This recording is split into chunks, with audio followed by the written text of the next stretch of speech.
दोस्तों आप सभी से रिक्वेस्ट है, अगर आप गुल्ली बुल्ली और हॉरर हॉस्पिटल की पार्ट 1, 2 और 3 नहीं देखे हो तो जाकर ज़रूर देख लेना, नहीं तो ये एपिसोड आपको बिल्कुल समझ में नहीं आएगा। पिछले एपिसोड पर हमने देखा था गुल्ली जब आंखें खोलता है तब देखता है वो एक ऑपरेशन थिएटर पर है और उसके साथ मिस्टर डी का मुलाकात होता है।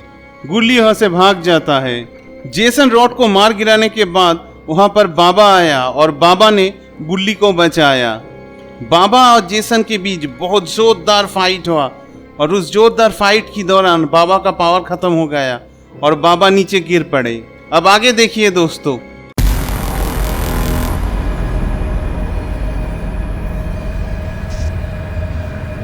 रॉड जोर जोर से चिल्लाता है, बाबा जल्दी उठिए, कुछ कीजिए, नहीं तो ये हम सबको मार डालेगा। बाबा जमीन पर लेटे हुए थे।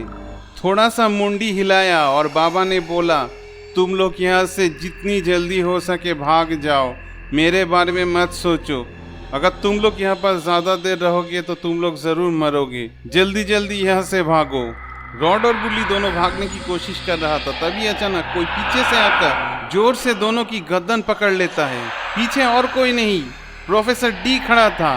प्रोफेसर डी ने जेसन को देखकर बताया, जेसन मैंने तुमको एक काम दिया था और वो निपटाने में तुम्हें इतना वक्त लगता है, इससे अच्छा होता मैं इविल नन को पुकार लेता।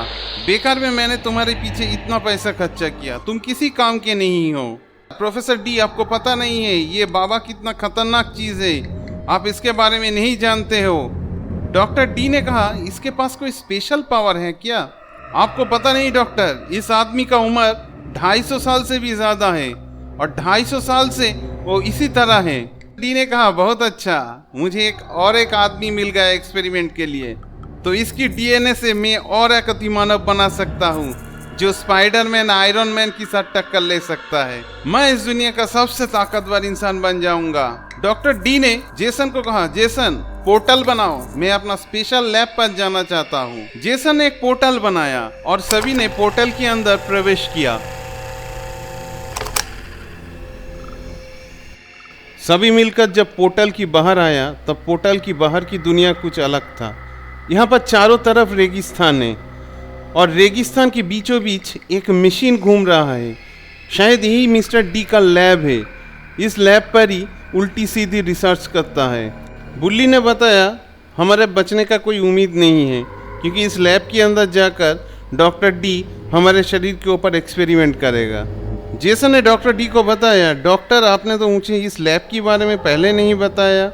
डॉक्टर डी ने जेसन को बताया, जेसन तुम्हारा काम है इंसान का बॉडी पार्ट्स ले आना, लैब में मैं क्या काम करता हूँ इसमें तुम्हारा कोई लेना देना नहीं है, तुम अपने काम पर ध्यान दो। रॉड ने बताया, तुम देखो बुल्ली, यहाँ पर बहुत सारे गोले हैं, हमारे जैसे सोलर सिस्टम है, मुझे लगता है यहाँ पर भी एक अलग सोलर सिस्टम है, लेकिन ये मुझे एक प्लेनेट लगता है, लेकिन एक प्लेनेट के अंदर ये अलग सोलर सिस्टम कैसे हो सकता है? बुल्ली ने बताया, हो सकता है, यहाँ पर सब कुछ अजीब है। सभी मिलकर लैब के अंदर प्रवेश किया। लैब के अंदर बहुत सारे अजीब सी जानवर खड़ी थी। इस जानवर का इंसान की तरह हाथ पैर था, लेकिन सर इंसान की तरफ नहीं है। जेसन बाबा, गुल्ली और रॉड को टेस्ट ट्यूब के अंदर डाल देता है। डॉक्टर डी बताता है, कुछ देर बाद तुम लोग ऐसी तरह मरोगी, तुम्हारा शरीर का कोई भी पार्ट डैमेज नहीं होगा और इसी पार्ट से मैं मेरा एक्सपेरिमेंट चलाऊंगा और इस बूढ़े बाबा से मैं मेरा नया अतिमानव बनाऊंगा। डॉक्टर डी और जेसन सभी का मानने के लिए वेट कर रहा था, तभी अचानक पीछे से कुछ आकर डॉक्टर डी का शरीर का आर पार कर दिया। पीछे खड़ा था गुल्ली। गुल्ली के पास एक अजीब सा गन था और उस गन से जो फायरिंग हो रहा है उससे मिस्टर डी का शरीर आर पार हो गया। मिस्टर डी का शरीर जलने लगा। मिस्टर डी जोर जोर से चिल्लाने लगा, मुझे छोड़ो, मुझे छोड़ो। ये देखकर जेसन गुल्ली के ऊपर हमला कर दिया।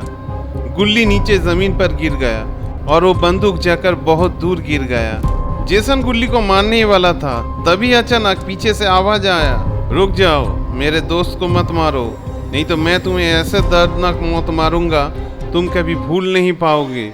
ये देखकर सबको बहुत आश्चर्य हुआ। पीछे खड़ा था कुंफू पांडा।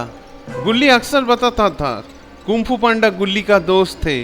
कोई इस बात का विश्वास नहीं करता था, लेकिन आज सभी ने इसका प्रूफ देख लिया।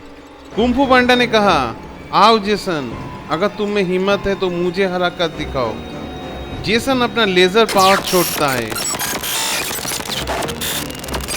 और कुंफू पांडा उससे टकरा कर थोड़ा पीछे हट जाता है। सभी मिलकर ये सोचने लगा, जेसन इतना पावरफुल हो चुका है, जेसन को हराना मुश्किल नहीं नामुमकिन हो चुका है। कुंफू पांडा और जेसन के बीच जोरदार फाइट होने लगा। कुंफू पांडा ने आकर जेसन की मुंह पर एक वार किया। दोनों के बीच लड़ाई अब जमीन पर नहीं, अब आसमान पर हो रहा था। एक वक्त ऐसा आया, कुंफू पांडा ने जेसन को एक लात मारा और उस लात को संभलने नहीं पाया जेसन, और जेसन नीचे जाकर रॉड के अंदर गिर गया। जेसन का शरीर रॉड से आर पार हो गया और जेसन वहां पर ही मर जाता है। कुंफू पांडा और गुल्ली मिलकर सभी को आजाद करता है। बाबा ने बताया, शॉन कहाँ है, शॉन कैसे हालत में है। गुल्ली ने बताया, शॉन को मैंने हॉस्पिटल पर एडमिट कर दिया है।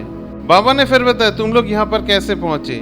गुल्ली ने बताया, मैं उस पोर्टल के अंदर आ रहा था, तभी अचानक मुझे याद आया मैं अकेला कुछ कर नहीं पाऊंगा। तभी मुझे कुंफू पांडा की दी हुई इस घड़ी के बारे में याद आया। कुंफू पांडा ने मुझे बताया था, जब उसे याद करना है तब इस घड़ी को दबाना। मैं इस घड़ी को दबाया और कुंफू पांडा मेरे पास तुरंत आ गया और दोनों मिलकर हमने पोर्टल के अंदर आ गया। और यहाँ पर आकर हमें तुम्हें ढूंढने में ज्यादा वक्त नहीं लगा, क्योंकि मैंने उस आदमी को पहले ही मार दिया था और उस आदमी ने बता दिया था कि इसके अंदर आने का रास्ता क्या है। दोस्तों, आपको कैसा लगा गुल्ली बुल्ली और स्कैरी हॉस्पिटल लास्ट एपिसोड? अगर अच्छा लगा है तो कमेंट करके जरूर बताना, लाइक शेयर और सब्सक्राइब करना।